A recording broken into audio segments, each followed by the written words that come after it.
इस बुलेटिन के प्रायोजक हैं योगमणि इंस्टीट्यूट ऑफ नर्सिंग। नमस्कार, जबलपुर लाइव में आपका स्वागत है और मैं हूं आपके साथ एकता। आइए बढ़ते हैं खबरों की ओर।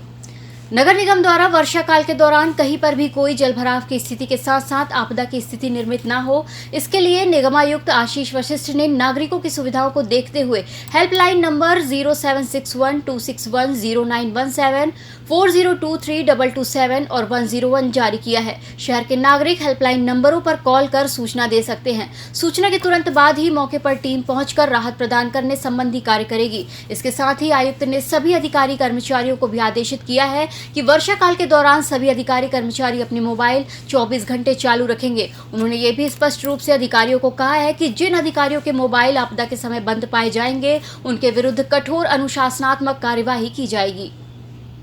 अभी जल प्लावन और बाढ़ नियंत्रण के संबंध में ये मीटिंग रखी गई है, जिसमें सारे संभागीय अधिकारी और मुख्यालय स्तर पर जो हमने जिन अधिकारी कर्मचारी की ड्यूटी लगाई गई है, वे सतत जो है मुख्यालय और जोन में लगातार रात्रि पाली और दिन की पाली में लगातार अपनी कर्तव्य स्तर पर रहें और बाढ़ जल प्लावन स्थिति में कैसे हमें निपटना है, क्या तैयारी करना है, इन संबंध के विषय में आयुक्त महोदय कुछ प्रशिक्षण भी देंगे और उस संबंध में बताएंगे भी। इसीलिए ये मीटिंग रखी गई है। शाहपुरा नगर परिषद के चुनाव में अजीबोगरीब मामला सामने आया है। दरअसल एक पार्षद उम्मीदवार ने कांग्रेस का नामांकन दाखिल किया और दोपहर तक कांग्रेस नेताओं के संपर्क में था, लेकिन शाम होते ही वो भाजपा नेताओं के संपर्क में आ गया। यही नहीं, कांग्रेस नेता उसके घर पहुंचे और अन्य जगह तलाश किया तो वो गायब मिला। इसको लेकर बरगी विधायक संजय यादव ने अपने समर्थकों के साथ सोमवार की देर रात शाहपुरा थाने का घेराव किया। विधायक ने आरोप लगाया कि भाजपा नेताओं ने कांग्रेस प्रत्याशी को प्रलोभन देकर उसे अपने पक्ष में लिया है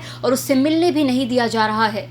जैसे हम लोगों को ज्ञात हुआ है कि जो व्यक्ति अशोक बर्मन, अनीता बर्मन का पति, जो हमारे कांग्रेस की प्रत्याशी घोषित हुई, वो 2 बजे तक सर्टिफिकेट बनवाने मेरे साथ रहता है और 2 बजे के बाद जब यहाँ आता है सर्टिफिकेट देने, उसके बाद उसको धमकी दे जाकर वापसी के लिए करवाया जाता है। जिस व्यक्ति को नहीं लड़ना था तो वो इतनी खुशी खुशी सर्टिफिकेट बनवाने क्यों आता है? आज 4 घंटे से हम लोग यहाँ बैठे हैं कि हमारे प्रत्याशी को सामने लाओ, क्योंकि पुलिस उसके सामने बयान इसलिए नहीं करवा रही कि थाना प्रभारी ने उसको दबाव में उसके अपने हिसाब से बयान लगवा लिया बचाव के लिए। इसने TI Yogmani institute of nursing, Jamdar hospital, Jabalpur. Nursing के क्षेत्र में करियर बनाने का सुनहरा अवसर।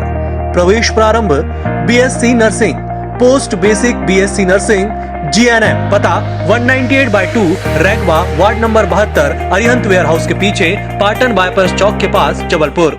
जबलपुर एसपी कार्यालय शाहपुरा से पहुंचे पीड़ित ने एसपी से न्याय की गुहार लगाते हुए बताया कि गांव में रहने वाले उसी के समाज के युवक युवती बिना घर से बताए प्रेम प्रसंग के चलते घर से कहीं चले गए थे। वहीं युवक युवती जब घर वापस लौटे तो दोनों परिवारों के लोगों के बीच आपसी समझौते से सुलह हो गई थी, लेकिन समाज के कुछ ठेकेदारों के द्वारा जबरन सामाजिक पंचायत बुलाकर दोनों परिवारों को समाज से बहिष्कृत करने की बात की गई।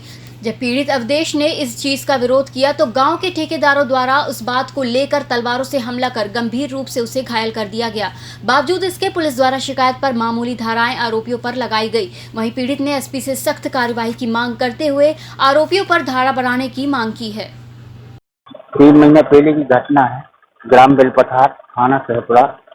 गाँव के एक लड़का लड़की कहीं चले गए थे तो उसकी सामाजिक पंचायत लड़की के घर वालों ने लगवाई।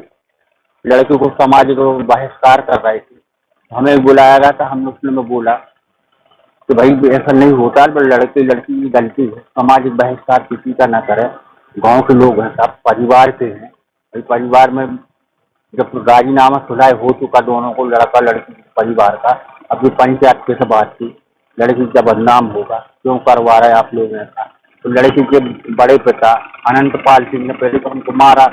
उसके बाद निरंजन बाबा आए, उन्होंने तलवार लेके आए। अमोल सिंह ने तलवार थोड़ा के हमारे पेट में मारी और आज उसमें धारा नहीं बढ़ाई जा रही। हम आज एसपी ऑफिस आए हैं और एडिशनल एसपी शिवेंद्र सिंह जी ने आश्वासन दिया है कि उसमें हम कार्रवाई कर रहे हैं और उचित कार्रवाई करेंगे। धारा बढ़ ये थाना शाहपुरा अंतर्गत एक प्रश्न पंजीबद्ध हुआ था, जिसमें कि यहाँ पे एडीपीओ साहब द्वारा कुछ क्वेरी लगाई गई थी, जिस संबंध में उसका जो SSL ड्राफ्ट है वो बना के क्वेरी है तो निराकरण हेतु फॉरेंसिक लैब कागर भेजा गया है। प्रथम में जैसे ही फॉरेंसिक लैब से हमें जांच रिपोर्ट आती है तो उसमें प्रथम में जिसमें संचित धाराओं का समावेश किया जाएगा और उसका माननीय न्यायालय के समक्ष चलान पेश किया जाएगा। अग्निपथ योजना का विरोध कर रहे नौजवानों ने सबसे ज्यादा नुकसान ट्रेन के साथ रेलवे की अन्य संपत्तियों को पहुंचाया है। इसे देखते हुए जबलपुर समेत मंडल के सभी रेलवे स्टेशनों पर सुरक्षा बढ़ा दी गई है। आरपीएफ और जीआरपी के जवान स्टेशन और ट्रेनों में 24 घंटे गश्त कर रहे हैं। अग्निपथ योजना का जिस तरह से देश भर में विरोध हो रहा है, इसकी आशंका को देखते हुए जबलपुर में भी चाक चौबंद व्यवस्था लगाई गई है इनसे उपद्रवियों से निपटने के लिए कि ये किसी प्रकार का कोई कानून व्यवस्था की स्थिति जबलपुर में निर्मित न कर सके।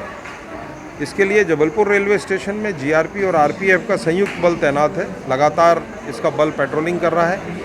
इसके अलावा जबलपुर के अलावा जब मदन महल, सिहोरा, आदारताल, शहपुरा, बिटौनी, बेड़ाघाट सब जगह बल लगाया गया है। किसी भी आशंका को देखते हुए उपद्रवियों से निपटने के लिए पूरी व्यवस्था की गई है। कटनी और इटारसी छोर पर विशेष टुकड़ियां पेट्रोलिंग कर रही हैं, जिससे अगर ये पटरियों पर आते हैं तो इनसे सख्ती से निपटा जा सके। जबलपुर कलेक्ट्रेट पहुंचे संजय यादव कल के हुए विवाद में लिप्त थाना प्रभारी को हटाने और शांति व्यवस्था बनाने को लेकर आज माननीय कलेक्टर महोदय और आयुक्त राज्य निर्वाचन को ज्ञापन दिया। जब एसपी साहब से बात की तो एसपी साहब ने उनको बोलकर भाजपा वाले उसको ले गए और भाजपा वालों ने पार्टी में उसका बयान करवा दिया। और हम लोग कल 2 घंटे थाने में बैठे रहे कि एक बार कांग्रेस नहीं तो हम लोगों से तो मिला दो, तो हम लोगों से अभी तक मिलवा नहीं दिया जा रहा। वो बोल रहा है कि जब पर्यवेक्षक होने की चुनाव आए कितना वो भाजपा वाले उसको लेके घूम रहे। अभी भी घर में नहीं है, घर से गायब है। जब हम लोग कोई जाते हैं तो उनके गुंडे खड़े रहते हैं, कोई भी जाते हैं लाकर है तो उनके गुंडे खड़े रहते हैं। इसके घर के पास कोई ना आ पाए और अगर कोई आया तो बोले हम इनके आपके ऊपर कोई अपहरण का केस लग पाए। इस बुलेटिन में फिलहाल इतना ही। नमस्कार।